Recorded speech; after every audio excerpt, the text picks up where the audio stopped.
뉴스학대경 청취하고 계십니다. 오늘은 이상민 기자와 함께합니다. 안녕하십니까? 안녕하십니까?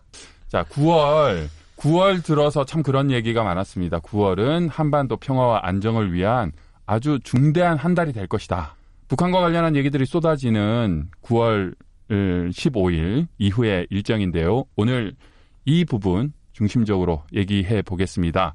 도널드 트럼프 대통령이 유엔 총회에서 연설을 했고, 특히 이 북한과의 대화에서 비핵화에 대한 시간표, 특별히 우리는 의미를 많이 두지 않겠다라고 얘기했다면서요?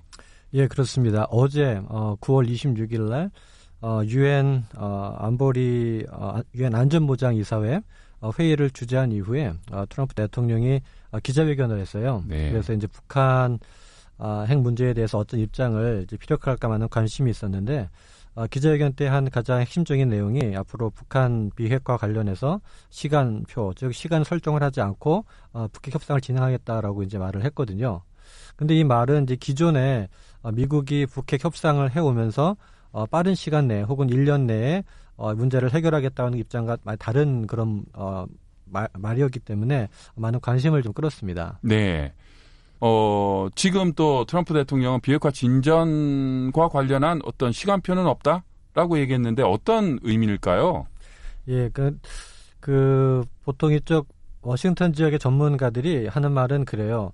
그동안 이제 미국이 빠른 시간 내에 어떤 조건 없이 일괄적으로 타결하겠다는 그 말이 오히려 미국의 어떤 협상력을 약화시키는 그런 역할을 해왔다는 겁니다. 또 시간에 쫓기다 보니까 또 미국이 되게 원하는 것처럼 이게 보여지다 보니까 오히려 끌려가는 그런 모습이었기 때문에 이번에 이렇게 트럼프 대통령이 어떤 시간을 설정하지 않겠다라고 하는 것은 오히려 잘한 것이다라는 것이 전문가들의 시각이거든요. 그래서 끌려가지 않고 미국 주도로 앞으로 이제 북한을 상대하겠다는 그런 얘기이기 때문에 일단은 긍정적으로 보고 있습니다. 네. 자, 폼페이오 국무장관인데요. 북한을 곧 방문하겠다라고 밝혔지 않습니까? 네. 언제쯤 북한을 방문할지, 그리고 어떤 얘기를 하게 될지 뭐 여러 가지 전문가들 의견을 들어봤다면서요? 네. 폼페이오 장관이 이틀 전에 뉴스 인터뷰에서 2차 미국 정상회담 가능성을 얘기하면서 10월경에 자신이 이제 북한을 방문할 것이라는 이렇게 내비쳤습니다. 네. 이에 대해서 이제 국무부가 이제 그 다음 날 바로 성명을 통해서 이제 공식적으로 10월에 폼페이오 장관이 북한을 갈 거라고 이제 밝혔거든요. 근데 이번 이제 폼페이오 장관의 방북의 의미는 결국은 2차 미국 정상회담에 대한 준비의 성격이 큽니다. 그래서 특별히 이제 이번에 가서 정말 북한이 실질적으로 비핵화 조치 어떤 것을 내놓을 것인지에 대한 내용 확인을 좀 하려고 하는 게 있고요. 또 북한 입장에서는 이른바 그 상하하는 조치. 그러니까 그동안 북한이 한 거에 비해서 미국은 한 게 없다. 뭘 하겠는가? 가령 뭐 종전선언이라든지 아니면 뭐 제재 완화라든지 그거에 대해서 북한이 알고 싶어 하거든요. 그래서 어떤 그런 두 가지 서로에 대한 기대치를 확인하는, 그래서 어떤 가능성이 있는지를 확인하는 그런 목적으로 가는 거로들 보고 있습니다. 그래서 그 내용에 어떤 가능성이 있으면은 아마 곧 이어서 2차 미국 정상회담이 이루어질 것으로 봅니다. 문재인 대통령이 이번에 종전선언과 관련해서 아주 주목되는 발언을 했었죠. 좀 소개해 주세요. 네.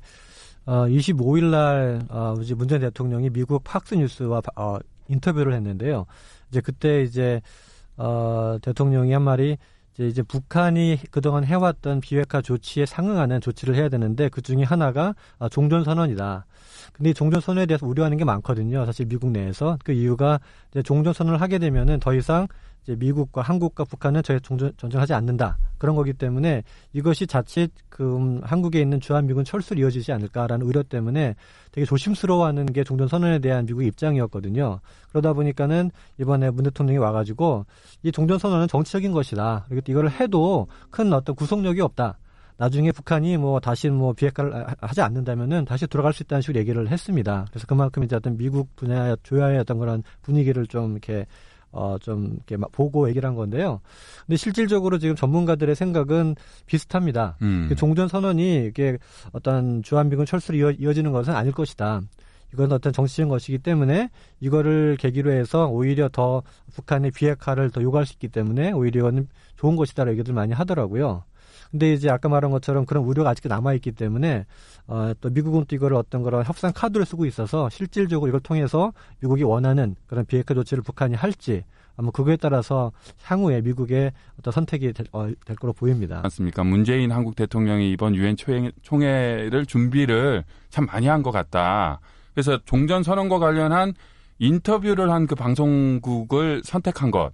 팍스는 또 미국의 대표적인 보수 목소리를 대변하는 방송국 아닙니까?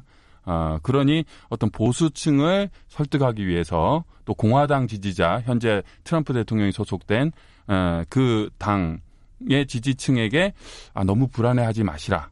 종전선언을 해도 괜찮다는 걸 설득하기에 가장 이제 최상의 상대를 선택한 것 같고요. 또 팍스 입장에서도 또 그런 얘기 썼다고 해요. 창사 이래 한국 대통령과는 첫 인터뷰다. 네. 그래서 그들도 나름 의미 있는 인터뷰를 했다고 했으니 미국인들 그 시청한 반응은 아직까지는 드러나진 않지만 좀 확인을 또 해봐야겠군요. 전문가들은 어쨌든 긍정적으로 보고 있다. 네, 그렇습니다. 네, 알겠습니다. 모든 활동이 이 한반도 평화와 안정을 위한 긍정적인 그런 역할을 하기를 기대해 봅니다.